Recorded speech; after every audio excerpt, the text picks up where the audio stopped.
Makassar, 1 bulan yang lalu. Marisa Setiawati, nama panjang seorang wanita yang tak lain adalah orang yang sudah 17 tahun lamanya aku mengenalnya. Marisa adalah satu-satunya wanita yang mengisi hatiku. Meski ya di luar sana tak terhitung juga sih yang selalu bersamaku.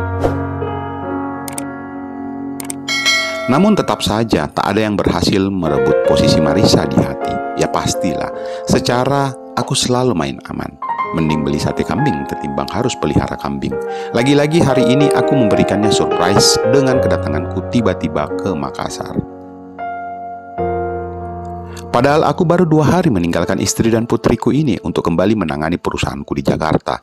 Aku kembali ke Makassar pun baru tercetus pagi tadi setelah selesai berkomunikasi dengan salah satu teman yang ingin deal-dealan sebuah bisnis baru yang pada akhirnya mengharuskanku berangkat pagi tadi.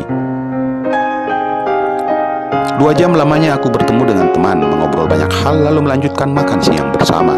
Sejujurnya, aku sejak tadi ingin mengabari Sofyan sahabatku yang juga menjadi direktur perusahaanku yang berada di Makassar ini. Tapi karena ya aku lupa membawa powerbankku karena terburu-burunya tadi untuk capcus ke bandara. Jadi di saat aku bertemu dengan teman yang kebetulan menjemputku di Bandara Sultan Hasanuddin,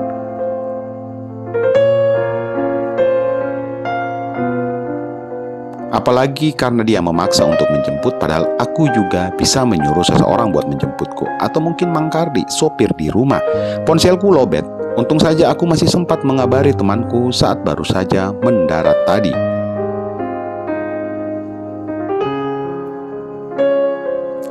Apalagi antusiasme kami berdua di saat mengobrol mulai sepanjang jalan dari bandara menuju ke resto tempat kami mengadakan meeting hingga lanjut sampai acara makan. Jadinya lagi-lagi aku lupa untuk mencarger ponselku.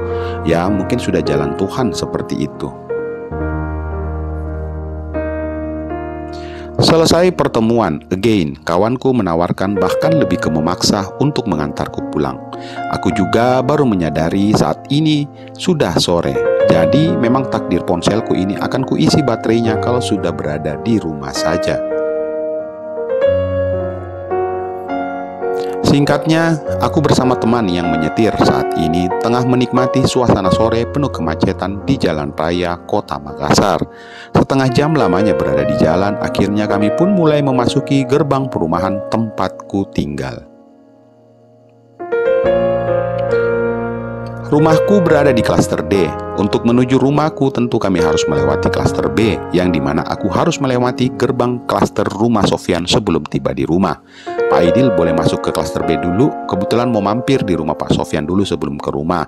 Moga-moga dia udah pulang dari kantor, ujarku ketika ingin melewati gerbang klaster B. Oh, jadi Pak Sofyan juga tinggal di sini, Pak Don? Iya, balasku ke Pak Aidil. Nanti biar turunkan saja aku di sana. Kalau misalkan dia udah pulang, nanti biar aku ke rumah gampang, bisa dijemput atau nanti bisa pinjam motornya si Sofyan. Oh, ya udah jika begitu mau Pak Doni. By the way, salam aja sama Pak Sofyan ya. Sip. Kebetulan rumah Sofyan berada dekat dari gerbang. Melewati 2 rumah, aku langsung tersenyum karena melihat mobil sahabatku ini sudah terparkir di garasi rumahnya. Artinya dia udah pulang dari kantor. Lagian ini juga sudah jam 6.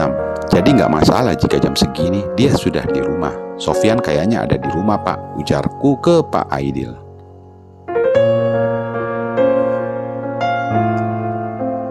Setelah berbasa-basi, maka aku keluar dari mobil beliau sambil menenteng tas ransel kecil yang tentu saja berisikan laptop dan beberapa berkas yang baru saja aku dan Pak Aidil tanda tangani.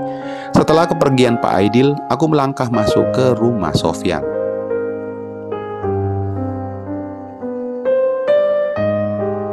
Tumben pagarnya nggak dikunci. Aku yang memang mengetahui jika Sofyan hanya tinggal sendiri. Karena ia belum memiliki anak, makanya tak pernah segan untuk nyelonong masuk ke rumahnya. Namanya juga sahabat, iya nggak?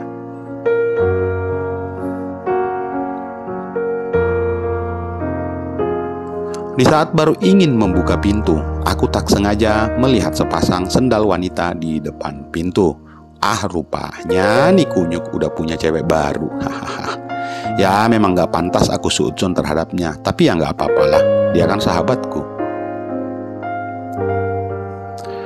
Ketika aku membuka pintu, rumah ini sepi melempem. Aku yang mulai merasakan haus, melangkah masuk ke dalam saja. Mungkin saja Sofyan lagi di dalam kamar. Aku jelas tidak mau mengganggu aktivitasnya.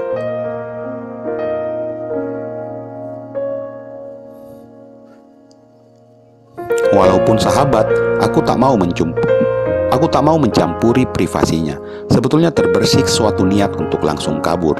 Tapi karena haus, makanya aku masuk untuk mengambil minuman dulu sebelum pulang tanpa berpamitan. Atau mungkin ini sudah jalannya sebuah takdir yang memang harus kujalani. Di saat baru ingin melewati kamar utama yang memang letaknya tepat bersebelahan dengan ruang tengah.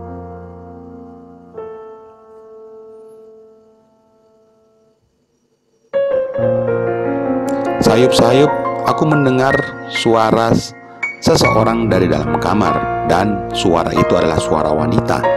Sepertinya dia bersama Sofyan. Sambil tersenyum, aku membayangkan apa yang mereka lakukan. Dasar si kunyuk.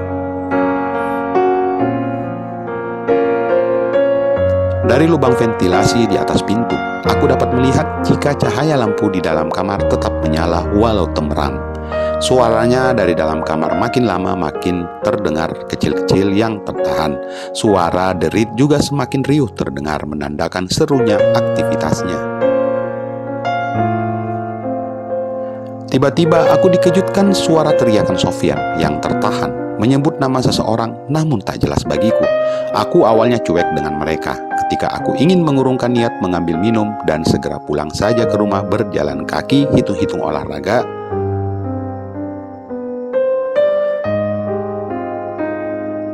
Maka yang terjadi detik selanjutnya adalah kiamat baru saja terjadi dalam hidupku.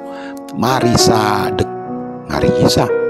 Ya ntar dulu, kan aku belum nih,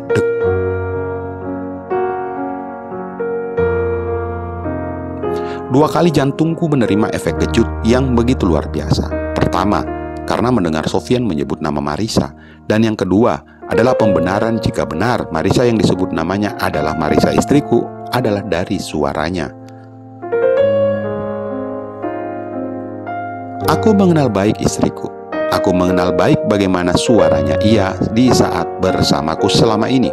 Dan suara yang begitu kukenal saat ini masih berada di ruangan yang hanya berbatas tembok denganku. Ya, ia menerimanya bukan dariku, melainkan orang lain. Tak perlu ditanyakan bagaimana perasaanku, bagaimana situasi hatiku sekarang ini. Hancur, sakit, intinya darahku kini mendidih. Tambah pikir panjang lagi, karena telah dikuasai emosi tingkat tinggi, segera saja ku terjang pintu kamar itu dengan tendangan kakiku. Pintu terbuka dengan paksa dan merusak segala kunci-kuncinya.